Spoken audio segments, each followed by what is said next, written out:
The New Mexico desert at night is a place of vastness. The sky stretches out, an endless black canvas speckled with a million stars.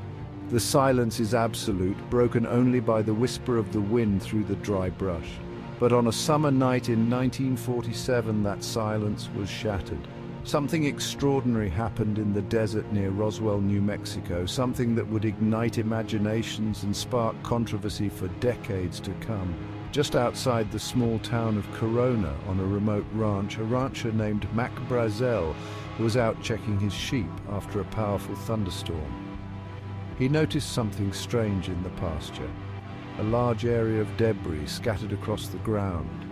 It wasn't like anything he had ever seen before. It was metallic, and unlike any wreckage from a plane crash he'd seen before. Intrigued and more than a little uneasy, Brazel gathered up some of the strange material.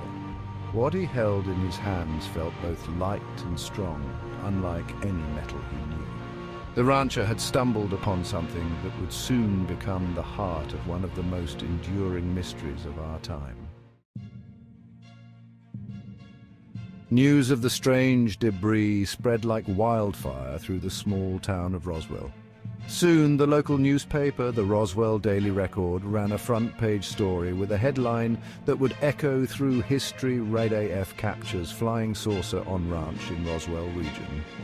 The story sent shockwaves across the nation and the world. Had a real-life flying saucer landed in the New Mexico desert? The Army Air Forces moved quickly. Military personnel descended upon Brazel's ranch, collecting the debris and sealing off the area. A young Lieutenant, Walter Haut, was tasked with issuing a press release. Under orders from his superiors, he confirmed that a flying disc had been recovered. Excitement reached a fever pitch. Was this the first concrete evidence of extraterrestrial life? The story took a sharp turn, however, when the military issued a second statement. This time, they claimed that the debris was not from a flying disc, but from a weather balloon. The public was skeptical. How could a weather balloon explain the strange materials and the initial confirmation of a flying disc? The seeds of doubt had been sown, and they would grow into a full-blown conspiracy theory. Despite the government's attempts to explain away the Roswell incident, rumors and speculation persisted.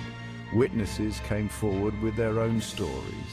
Some claimed to have seen strange lights in the sky on the night of the crash. Others described seeing not debris but bodies, small humanoid figures being recovered from the crash site.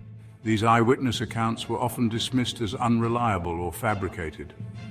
The government maintained its official stance: it was just a weather balloon. But for many, the explanations rang hollow.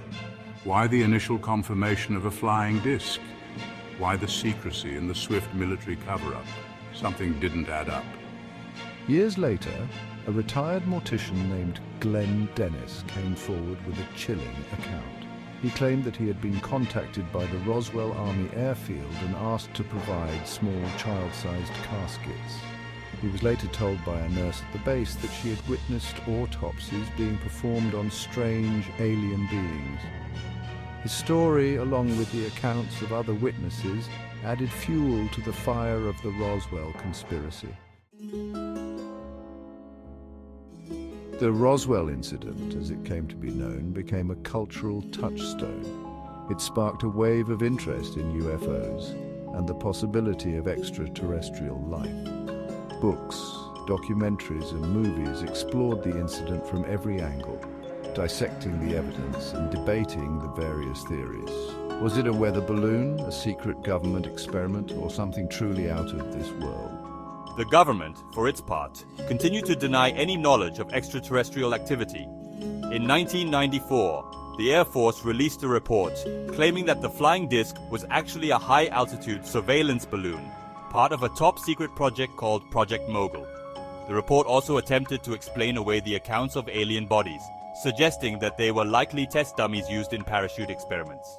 These explanations did little to quell the suspicions of many. Skeptics pointed to inconsistencies in the government's various explanations and questioned the timing of the releases. The Roswell incident remained a source of fascination and debate, a symbol of the unknown and the possibility that we are not alone in the universe.